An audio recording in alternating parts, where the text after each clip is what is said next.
जय श्री कृष्णा, राधे राधे। प्रिय दोस्तों, सिंदूर औरतों के सुहाग का प्रतीक होने के साथ उनके श्रृंगार में भी सबसे ज़्यादा महत्वपूर्ण होता है।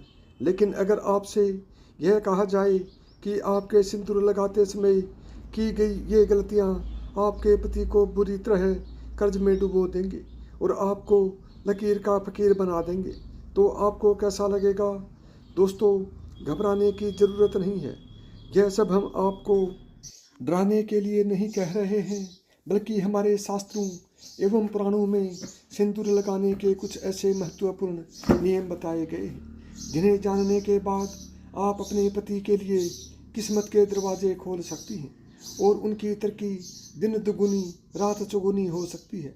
लेकिन वहीं साथ में शास्त्रों में यह भी बताया गया है कि जो औरतें सिंदूर लगाते समय ये गलतियां करती हैं, उनके पति की उम्र तो कम होती ही है, साथ ही दुर्भाग्य भी उनके दरवाजे पर दस्तक देता है।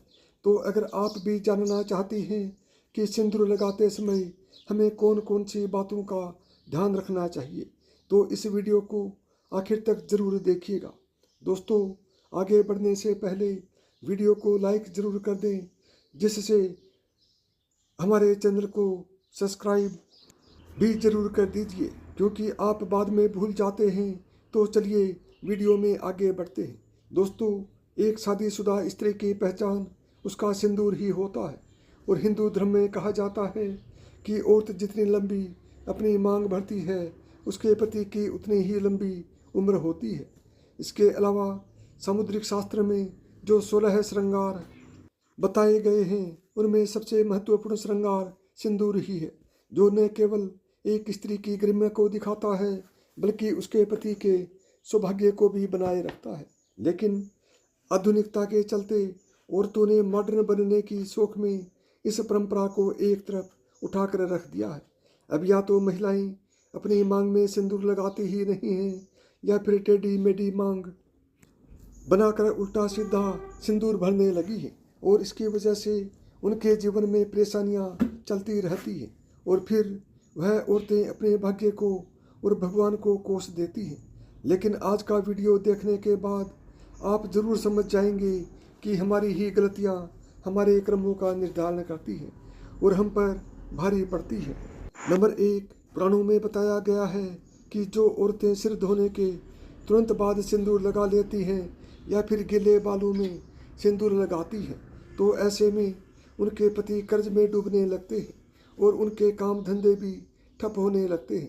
साथ ही आपको ये भी बता दें कि शास्त्रों के अनुसार गीले बालों में सिंदूर भरने से इसका प्रभाव महिलाओं के मन पर पड़ सकता है और उनके मन में बुरे विचार आ सकते हैं और ऐसा करने से पति पत्नी के रिश्तों में लड़ाई झगड़ा और परिवार में क्लेश हो सकता है।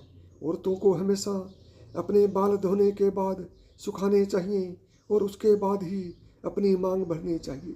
नंबर 2, दोस्तों, शास्त्रों में यह भी बताया गया है कि फैशन में महिलाएं अलग अलग बनावट के कपड़े पहनने लगी हैं। उसी तरह सिंदूर को भी अपनी सहूलियत के हिसाब से टेढ़ी मेढ़ी मांग करके लगाने लगी है, जो कि बिल्कुल भी अनुचित है। सिंदूर लगाते समय महिलाओं को यह ध्यान में रखना चाहिए कि सिंदूर हमेशा नाक की सीध में ही लगाया जाता है। जो औरतें टेढ़ी मेढ़ी मांग निकालकर सिंदूर लगाती हैं, ऐसी औरतों के पति की सफलता में कई रुकावटें आती हैं और उनके कोई भी कार्य सफल नहीं हो पाते। और दोस्तों, जो औरतें अपनी मांग के सिंदूर को अपने बालों में छुपा लेती हैं, तो ऐसी औरतों के पति को समाज में सम्मान नहीं मिलता और समाज में उनकी छवि भी लोगों के बीच में छिप जाती है। लोग या तो उन्हें पहचानते नहीं हैं या फिर उनकी एक गलत छवि लोगों की नज़र में बनी रहती है।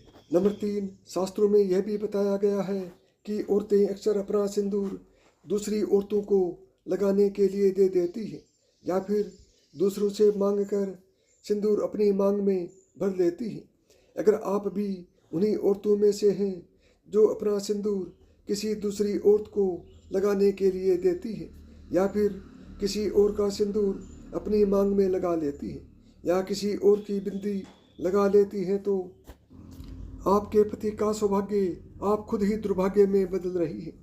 कभी भी किसी और की बिंदिया या सिंदूर मांग कर लगाने से हमारे पति के जीवन में भी वही दुख और तकलीफ आने लगती है जो उस स्त्री के जीवन में होती है।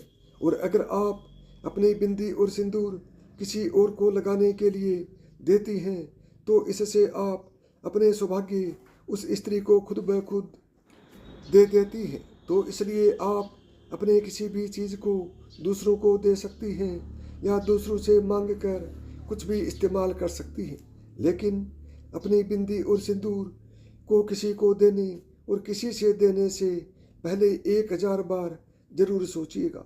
नंबर 4 दोस्तों, पुराणों एवं शास्त्रों में यह बताया गया है कि सिंदूर लगाते समय हमें किन किन बातों का ध्यान रखना चाहिए। शास्त्रों के अनुसार औरतों को हमेशा नाक के सीध में ही लंबा सिंदूर लगाना चाहिए। माना जाता है कि औरत अपनी मांग जितनी लंबी भरती है उसके पति की आयु भी उतनी ही लंबी होती है और उसकी तरक्की के रास्ते भी खुलते चले जाते हैं। नंबर 5, अगर आप एक कामकाजी महिला हैं और हर रोज सिंदूर लगाना आपके लिए मुमकिन नहीं है तो आप यह ध्यान रखें कि तीज त्योहार के मौके पर सिंदूर जरूर लगाएं और हो सके तो जब भी आप किसी मंदिर या फिर पवित्र स्थान पर जाएं तो वहाँ का सिंदूर लेकर अपनी मांग में जरूर भरें।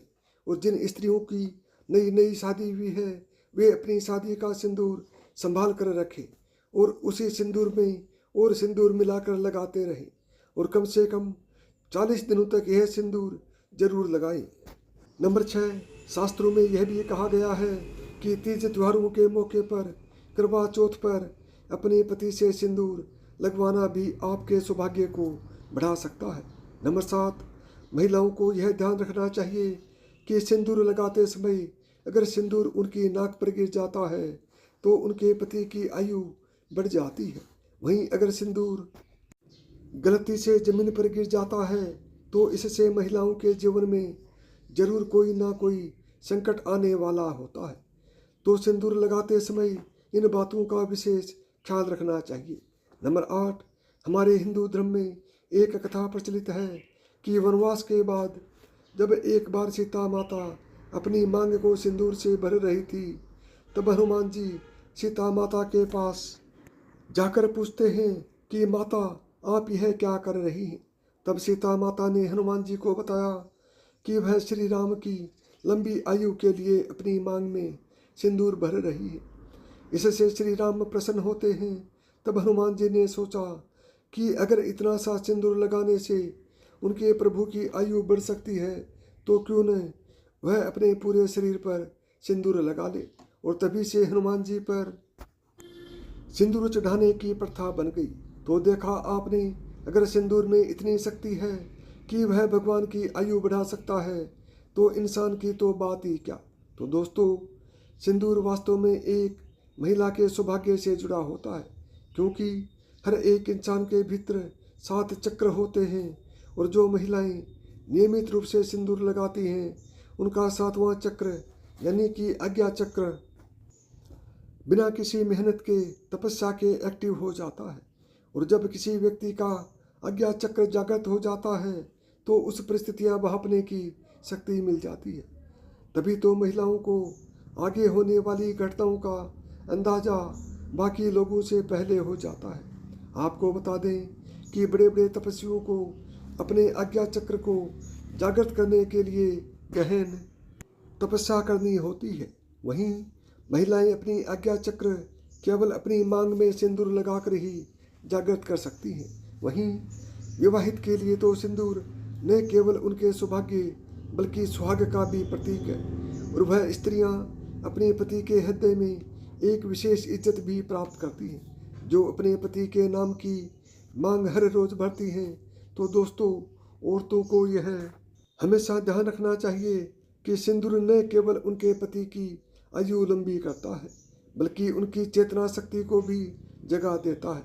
तो सिंदूर लगाना न केवल उनके पति के सौभाग्य से जुड़ा है बल्कि स्त्रियों की मानसिक शांति से भी जुड़ा है। हर रोज सिंदूर लगाने वाली स्त्रियों का मंगल मजबूत रहता है।